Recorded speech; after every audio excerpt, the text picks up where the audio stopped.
હર હર મહાદેવ ને જય ભોળાનાથ સાથે સ્વાગત છે તમારું બધાનું એક નવા વ્લોગમાં. તો આજે છે હનુમાન જયંતિ અને આપણે સવારે નાહી ધોઈને ફ્રેશ થઈને આવી ગયા છીએ દાદાના દર્શન કરવા.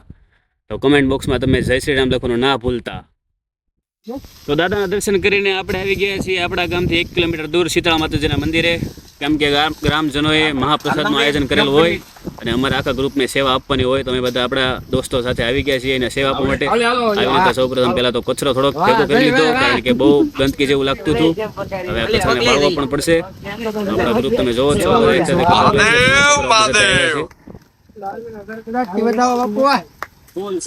ઉતારા બધાને.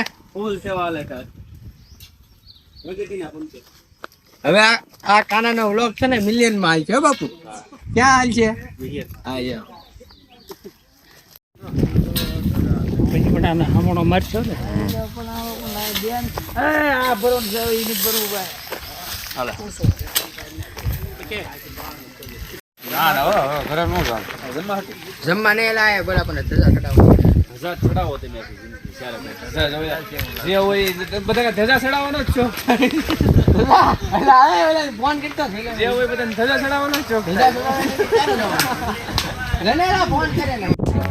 હવે રસોઈ બનવાની ચાલુ થઈ ગઈ છે અને અમારા ગામના વડીલો બધા ચર્ચા વિચારણા કરે છે કે કેટલા વાગે જમવાનું ચાલુ કરવું.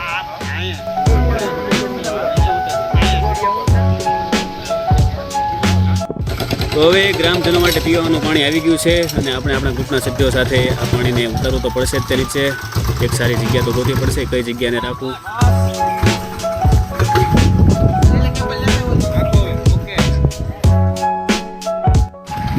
તો પાણી ઉતારીને હવે ઉત્સવ ટેમ્પોની દોરી મારે છે. લ્યો પેલી ટ્રાય ચાલુ ન થયો, થોડોક શીખાવ. હવે નહીં લાગે કરી બતાવ્યું. હાલો ચાલુ ચાલુ થઈ ગયું ચાલુ. વાહ ભાઈ વાહ.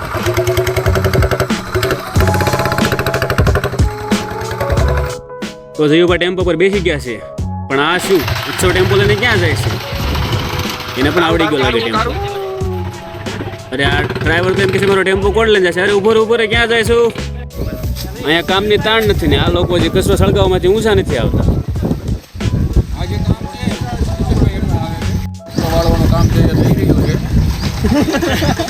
સરસ કામ થઈ રહ્યું છે અને અહીંયા કિશનભાઈ મેયરને હેઠળ આવે છે. આ બધા છોકરાઓ છે એની સેવા આપવા આવ્યા છે અહીંયા. કેમ કે અમારી શીતળમાનું મંદિર છે, ગામ સમાજનું એક મંદિર શીતળમા. સેવાભાવી માણસો બધા આવ્યા છે. ભાજપના તાલુકાના પંચાયત પ્રમુખ પણ અમારી સમક્ષ આવી ગયા છે સેવા આપવા માટે. કેમ કે એને એમ થયું કે છોકરાઓ કંઈ સારું કામ કરે છે તો આપણે સાથ આપીએ.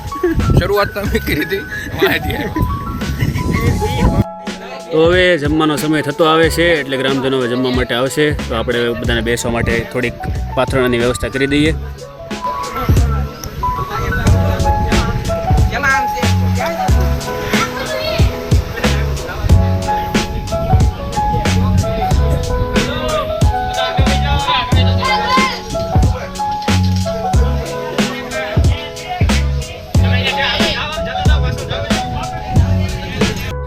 તો ગામમાંથી છાશ આવી ગઈ છે હવે, અને આ ટીપણામાં નાખીને હવે બરફ નાખીને છાશને ઠંડી કરવાની છે મસ્ત.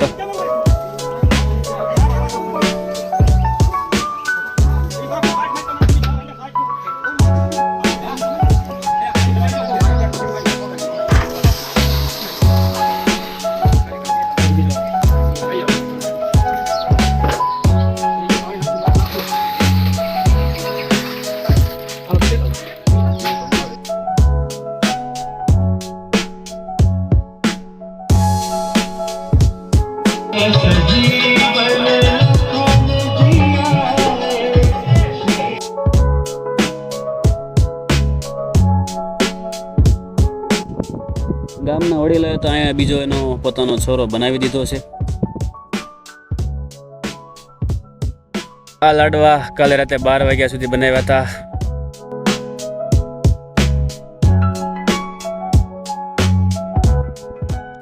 દાળથી ભરેલું તપેલું થોડુંક દૂર લેવું હતું, પણ બળ કર્યું ઊંચું નાચ્યું એટલે પછી ન્યા જ રહેવા દીધું.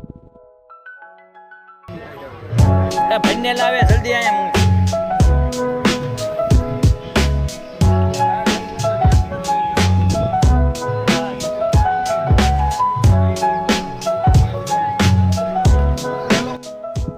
તો હવે જમવાનો પ્રોગ્રામ પૂરો થઈ ગયો છે. ગ્રામના બધા લોકો પોતપોતાના ઘરે જતા રહ્યા છે અને અમે પણ અમારા ટ્રેક્ટરમાં બધો સામાન ભરવા મળ્યા છીએ. થાકી ગયા છીએ આજ તો બહુ બધું, અને આ છોકરા પણ બહુ બધા થાકી ગયા છે. આખું ટ્રેક્ટર ભરાઈ ગયું છે. આ બધા વાસણ ગામમાં જ્યાં ગોડાઉન છે ત્યાં મૂકવા જવાના છે હવે, અને વાગી ગયા છે અત્યારે 3. હવે ફૂલ તડકો જામી ગયો છે એટલે હવે ઘરે જવાનું બહુ મન થયું છે. છોકરા પૂછે છે કે વિડીયો ઉતરે છે કે નહીં, તો એને હું દેખાડું છું કે હા ભાઈ આપણો લોક ચાલુ જ છે. એટલે બધા તમે અહીં જમા થઈ જાઓ, થોડુંક કામ કરાવો એટલે બધા પોતપોતાના ઘરે જઈ શકીએ ફટાફટ. બહુ બધા થાકી ગયા છીએ.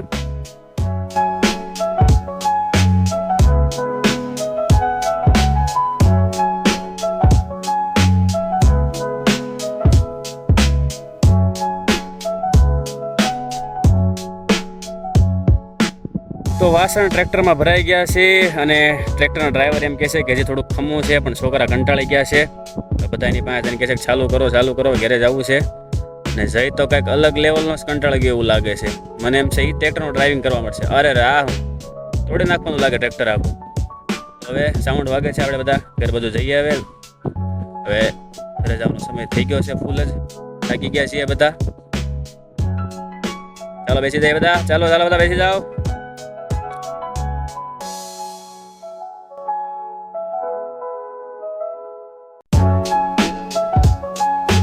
તો સારું મિત્રો, તમને વ્લોગ ગમ્યો હોય તો લાઈક કરવાનું ના ભૂલતા, અને ચેનલમાં જે પણ નવા હોય સબસ્ક્રાઈબ કરવાનું ના ભૂલતા, અને વિડીયો તમારા દોસ્તોને વધારેમાં વધારે શેર કરજો. મળીએ આપણા નવા વ્લોગમાં. ત્યાં સુધી બધાને જય ભોળાનાથ.